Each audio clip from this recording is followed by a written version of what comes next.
ഒരു പലഹാരം ഇല്ലെങ്കിലും പഴംപൊരി ഉണ്ടാക്കാത്ത വീടുകൾ വളരെ ചുരുക്കമായിരിക്കും. ഉണ്ടെന്ന് തന്നെ എനിക്ക് തോന്നുന്നില്ല.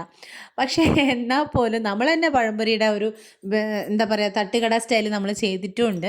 പക്ഷേ ഇന്ന് എന്താണെന്നറിയില്ല നല്ല മഴ പെയ്തപ്പോൾ ഒരു പഴംപൊരി ഉണ്ടാക്കാനും അത് വീഡിയോ എടുക്കാനൊക്കെ ഒരു ഉത്സാഹം അങ്ങനെ ചെയ്തതാണ് കേട്ടോ. ഇതിപ്പോൾ റെസിപ്പി പറയണ്ട എന്നാലും പറയാം. ഒരു കപ്പ് മൈദ എടുത്തിട്ടുണ്ട്. ആ ഒരു ക്രിസ്പിനെസ്സിന് വേണ്ടിയിട്ട് നമ്മൾ ഒരു സ്പൂണ് അരിപ്പൊടി ഇട്ടിട്ടുണ്ട്, ഒരു നുള്ള് മഞ്ഞൾ ഇട്ടിട്ടുണ്ട്, ഒരു നുള്ള് ഉപ്പും, പിന്നെ മധുരം വേണമല്ലോ. അപ്പോൾ ഒരു 3 ടേബിൾ സ്പൂൺ മധുരം കൂടെ ചേർത്തിട്ടുണ്ട്. ഇത് ബ്രൗൺ ഷുഗറാണ് ചേർക്കുന്നത്. വൈറ്റ് ഷുഗർ എടുത്താലും കുഴപ്പമൊന്നുമില്ല. പിന്നെ നമ്മൾ അതിൻ്റെ ഒരു പാകമൊക്കെ നോക്കി കുറച്ച് വെള്ളമൊക്കെ ചേർത്ത് മിക്സ് ചെയ്ത് അങ്ങനെ. പിന്നെ ഇതുപോലെ ചെയ്യുന്ന സമയത്ത് മുട്ട ചേർക്കാതെ ചെയ്യുകയാണെന്നുണ്ടെങ്കിൽ ഞാൻ സാധാരണ ഇതുപോലെ മിക്സ് ചെയ്ത് വെള്ളം ചേർത്ത് മിക്സ് ചെയ്തതിന് ശേഷം ഒരു 10 മിനിറ്റെങ്കിലും റെസ്റ്റ് ചെയ്യാൻ വേണ്ടി വെക്കും കേട്ടോ.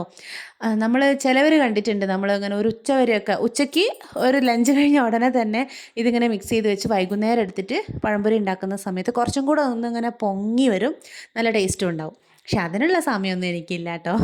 മഴ പെയ്തപ്പോഴാണല്ലോ നമുക്ക് ഈ ഒരു പൂതി വന്നത്. അപ്പോൾ ഇതാ ഇതുപോലെ ഒന്ന് മിക്സ് ചെയ്ത് വെള്ളം പിന്നെ നമ്മൾ വളരെ ശ്രദ്ധിച്ച് ഒഴിക്കണം. ഒരു കപ്പ് മൈദയാണ് എടുക്കുന്നതെന്ന് വെച്ച് കഴിഞ്ഞാൽ ആദ്യം തന്നെ 1/4 കപ്പ് മാത്രം ഒഴിക്കുക. അത് ചിലപ്പോൾ സെറ്റായിരിക്കും. അഥവാ സെറ്റ് അല്ലെങ്കിൽ മാത്രം ഓരോ സ്പൂണ് മാത്രമായിട്ട് ഇങ്ങനെ പിന്നെ ഒഴിച്ചുകൊണ്ടിരുന്നാൽ മതി കേട്ടോ. എത്രത്തോളം നമ്മളത് ബീറ്റ് ചെയ്യുന്നോ അത്രത്തോളം പഴംപൊരിക്ക് നല്ല സോഫ്റ്റ്നെസ്സും ഉണ്ടാവും. ചില സമയത്തൊക്കെ ഞാനത് മിക്സിയുടെ ജാറിൽ അടിക്കാറുണ്ട് കേട്ടോ. ഈ ഒരു കപ്പ് മൈദ എന്ന് പറയുമ്പം ഏകദേശം ഒരു 3 വലിയ നേന്ത്രപ്പഴത്തിന് പാകമായിരിക്കും. ഞങ്ങൾക്ക് വീട്ടിൽ അതന്നെ ധാരാളമാണ്. അങ്ങനെ അതൊക്കെ ചെയ്യുന്നു. റെസിപ്പി പറയുമ്പോൾ എനിക്ക് ശരിക്കും പറഞ്ഞാൽ ചിരി വരുന്നത്. ആരെങ്കിലും വിചാരിക്കും, ഓ പിന്നെ ഞങ്ങളിതൊക്കെ യൂട്യൂബിൽ നിങ്ങൾ ചെയ്യുന്ന കണ്ടിട്ട് വേണമല്ലോ ചെയ്യാൻ വേണ്ടിയിട്ട്. ചുമ്മാ ഇരിക്കട്ടെ.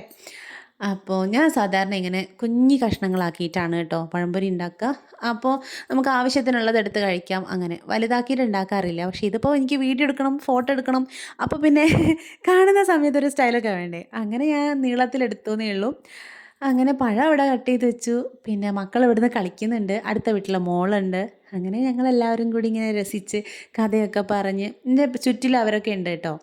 അപ്പോൾ നമ്മൾ പിന്നെ ഒരു കാര്യമുണ്ടല്ലോ, ഈ ബേക്കറി അല്ലെങ്കിൽ തട്ടുകട സ്റ്റൈൽ എന്ന് പറഞ്ഞിട്ട് നമ്മൾ റെസിപ്പി ബാക്കിയെല്ലാം സെറ്റ് ചെയ്യും. പക്ഷേ വെന്ത് കഴിയുന്ന സമയത്ത് കഴിക്കുമ്പോൾ നമുക്ക് അത് തോന്നൂല. അതെനിക്ക് മനസ്സിലായ എന്താണെന്നറിയോ, സാധാരണ ഞാൻ വെളിച്ചെണ്ണയിൽ മാത്രമാണ് കേട്ടോ ഉണ്ടാക്കിക്കൊണ്ടിരുന്നത്.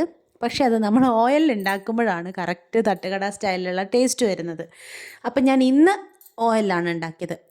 സത്യം പറഞ്ഞാൽ ഇതല്ല എൻ്റെ റെസിപ്പി. ഇങ്ങനെ ഞാൻ ചെയ്യാറേ ഇല്ല കേട്ടോ.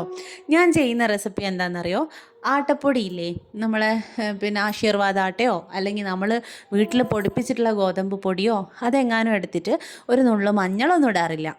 ഒരു നുള്ളു ഉപ്പിട്ട് പിന്നെ ഒരു 3 ടേബിൾ സ്പൂൺ പഞ്ചസാരയും കൂടെ ചേർത്ത് വെള്ളമൊഴിച്ച് മിക്സ് ചെയ്യും. അതിന് പകരം മുട്ട ചേർക്കും കേട്ടോ, കോഴിമുട്ട ചേർത്ത്. ആട്ടപ്പൊടിയിൽ ഉണ്ടാക്കുന്ന സമയത്ത് കോഴിമുട്ട ചേർത്ത് ഉണ്ടാക്കിയാൽ ഭയങ്കര ടേസ്റ്റാണ്. എനിക്ക് ഈ പഴംപൊരികളിൽ ഏറ്റവും ഇഷ്ടം ഈ ആട്ടപ്പൊടിയിൽ ഉണ്ടാക്കുന്ന പഴംപൊരിയാണ് കേട്ടോ.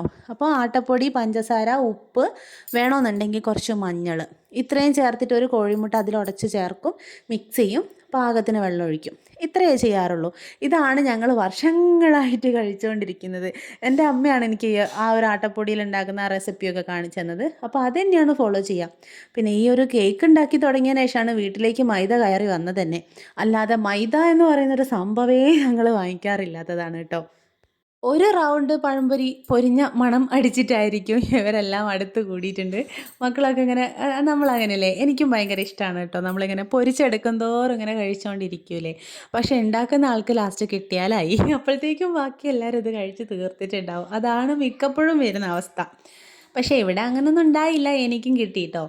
അങ്ങനെ ഞാൻ കുഞ്ഞൂസിന് ശാന്തയ്ക്ക് ഇത് ചൂടെല്ലാറ്റി കൊടുക്കുന്നുണ്ട്. നിങ്ങൾ കാണുന്നില്ലേ, പിന്നെ ഞാനിതിങ്ങനെ വിശദീകരിക്കേണ്ട ആവശ്യമില്ലല്ലോ അല്ലേ. ഇനി എപ്പോഴും ചായ വെക്കുന്നത് കണ്ണൻ്റെ പണിയാണ് കേട്ടോ. കണ്ണന് ഭയങ്കര ഇഷ്ടമാണ് ചായ ഉണ്ടാക്കാനായിട്ട്. അവൻ്റെ ചായ സൂപ്പർ ചായയാണ്. സത്യം പറഞ്ഞു കഴിഞ്ഞാൽ എനിക്ക് ഞാൻ ഉണ്ടാക്കുന്ന അതേ ടേസ്റ്റിലുള്ള ചായ കണ്ണൻ ഉണ്ടാക്കിയിട്ടാണ് കിട്ടിയിട്ടുള്ളൂ. വേറെ ആരുണ്ടാക്കിയാലും കിട്ടില്ല. സുധിയേട്ടൻ്റെ ചായയും ഗംഭീര ചായയാണ്, പക്ഷെ അത് വേറൊരു ടേസ്റ്റാണ്. പക്ഷെ എൻ്റെ ആ ഒരു കറക്റ്റ് ടേസ്റ്റ് കിട്ടുക കണ്ണൻ ഉണ്ടാക്കിയാലാണ് കേട്ടോ. അപ്പം നമ്മൾ എല്ലാവരും ടി വി എല്ലാം കണ്ട് ഇവിടെ ഇരുന്നിട്ടാണ് സാധാരണ എപ്പോഴും ഈ ഒരു നിലത്ത് വട്ടത്തിലിരുന്ന്. ഇന്ന് അടുത്ത വീട്ടിൽ ഒരു മോള് മാത്രമേ ഉള്ളൂ.